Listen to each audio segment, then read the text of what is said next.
For a lot of people, Bill O'Reilly wasn't just a news reporter. He basically was the news. The guy was once the face of Fox News. People called him the king of primetime cable news, which helped the channel get some of the highest ratings in the business. But his time at the top got cut short one day in April 2017. How is it even possible for one of the most powerful guys in media to lose everything so fast? Today, we're finally going to tell you what really happened to Bill O'Reilly at Fox News. So without further ado, let's get into it. His full name is William James O'Reilly Jr., but most people just know him as Bill O'Reilly, a well-known American conservative TV host, commentator, author, and a journalist. He's won a bunch of big awards and has worked for CBS News, ABC News, and Fox News. Since his TV career started in the mid-1970s, O'Reilly has been in the business for around 50 years. So what exactly happened to make this guy lose his spot at Fox News, especially since he helped make cable news one of the most watched things on TV during his time there? Even though Bill O'Reilly still has a lot of fans, there was a time when everyone seemed to be against him. That happened years ago, back in 2017 to be specific, when everything fell apart for the newscaster. So how did it all start? The news first broke that Bill O'Reilly paid $13 million to settle things with 5 women who accused him of bad behavior. Back in April 2017, 21st Century Fox, the company that owns Fox News, announced that it would look into a claim filed against O'Reilly. And of course, those serious accusations caused a lot of companies to pull their ads from his news show. Radio host and psychologist Wendy Walsh and her lawyer Lisa Bloom went on YouTube to talk about the accusations. According to Walsh, O'Reilly went back on his promise to get her a good-paying job on Fox News after she said no to his invitation to join him for dinner at his hotel back in 2013. The New York Times was the first to report that Fox News and O'Reilly paid $13 million in sexual harassment settlements. Of course, O'Reilly quickly denied all of this, saying that people were picking on him just because he's famous. Given how things were going, Fox News couldn't take another big hit, especially since the workplace was already under a microscope after a sexual harassment accusation caused Fox's original chairman, Roger Ailes, to resign just a year before. What makes this whole situation even more wild is that Fox News had already known about O'Reilly's earlier $32 million settlement, which was completely different from Walsh's case, before giving him a brand new contract in February of the same year. The $32 million lawsuit also makes it O'Reilly's biggest settlement ever. You know what's even more interesting? Fox News tried really hard to deny that they had any idea about O'Reilly's earlier settlements, even putting out a statement defending their side. When the company renewed Bill O'Reilly's contract in February, it knew that a sexual harassment lawsuit had been threatened against him by Liz Wheel, but was told by Mr. O'Reilly that he had settled that matter on his own with money that he and Miss Wheel had agreed to keep private, the representative said. On top of that, they also said that O'Reilly's new contract was made during the normal renewal of multi-year contracts, and that it added protections for the company specifically aimed at harassment. Under this rule, they said O'Reilly's contract could be ended if the company found out about other accusations or extra information found during an investigation, which is exactly what happened and caused O'Reilly's exit from Fox News. The other woman who made a separate claim about bad behavior from the news anchor wanted to stay anonymous, saying that she was not asking for money. Her story goes back to 2008, when she says O'Reilly would come by her desk and make grunting sound like a wild boar.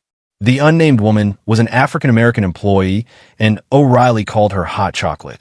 So even though he was one of the main stars of the popular cable news channel, Fox decided to let Bill O'Reilly go. 21st Century Fox made the announcement, and O'Reilly himself put out a statement after he left, pushing back on the claims and saying they were completely made up.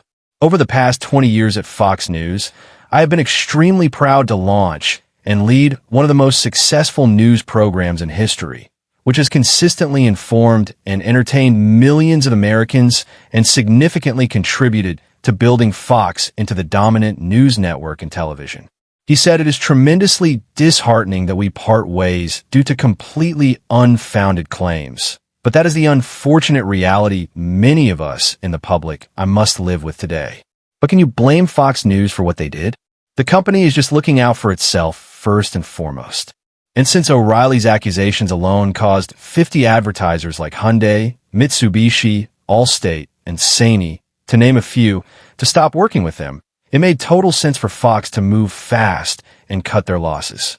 But make no mistake, this was a really tough decision for the company to make, since Bill O'Reilly is a powerful icon, averaging 4 million viewers every night.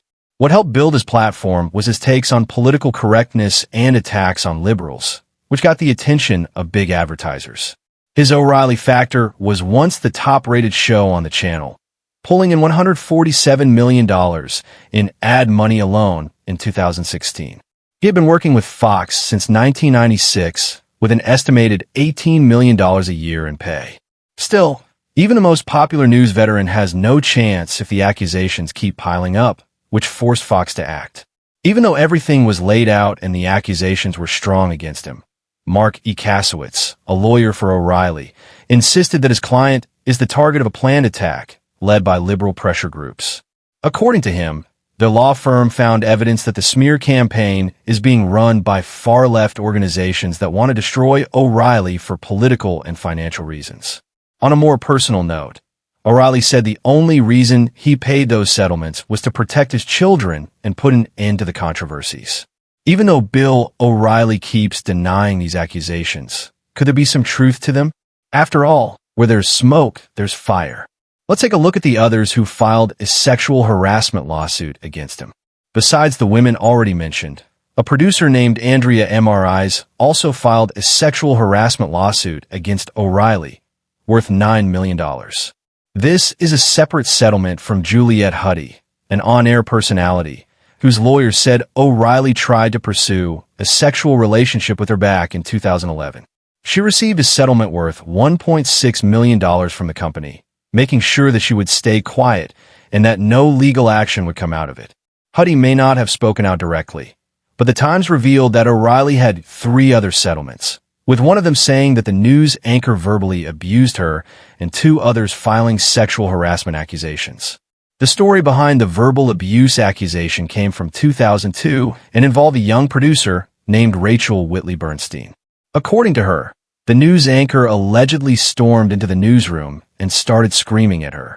It didn't take long for Bernstein to leave the company, quietly walking away after getting a payout and a confidentiality agreement. This story was backed up by former and current employees who saw what happened and decided to share the details with the Times. As for the 2 other sexual accusations, one of them came from Rebecca Gomez Diamond, a former Fox Business Network host from 2000 to 2008. In her case, O'Reilly paid an unknown amount as a settlement, at least according to 2 insiders who shared this detail with the Times. This detail was supported by another person who found out about the settlement in late 2016, back when they were looking into events at Fox News under Roger Ailes' time as CEO. As sad as it was to see a well-known person leave Fox News, Bill O'Reilly just showed the whole world that accusations and attempts to damage his name are not enough to keep him down since he's been busy with more than a few projects on his own. Bill O'Reilly has made the most of his own platform through No Spin News. He started this podcast shortly after his exit from Fox News, then began to stream a video version of No Spin News starting in August 2017. By 2020, his No Spin News show started airing on Newsmax TV, followed by the First TV in June of the same year. Besides his own platform, O'Reilly has also been a regular guest on the Glenn Beck radio program since May 2017. On September 26, 2017, O'Reilly made his first appearance back on Fox News, where he was interviewed by Sean Hannity. Besides that, he's also been busy with the release of his latest book called Confronting Evil, Assessing the Worst of the Worst. His latest work is co-written with Josh Hammer and looks at the bigger idea of human evil. It's also the second book in his Confronting series following the launch of Confronting the Presidents, which came out back in 2024. In Confronting Evil, Bill O'Reilly describes evil as hurting human being without feeling sorry about it, and points out how being wicked is mainly driven by 3 things: power, money, and extreme beliefs. Besides this, the book also talks about how history is a fight between good and evil, suggesting that Judeo-Christian tradition is forced to pick a side rather than stay neutral. Another cool thing about the book is how it highlights both historical and modern figures to show the many different forms of evil. A lot of these figures are infamous people well known throughout history, such as Genghis Khan, Henry VIII, Stalin, Hitler, and even Vladimir Putin.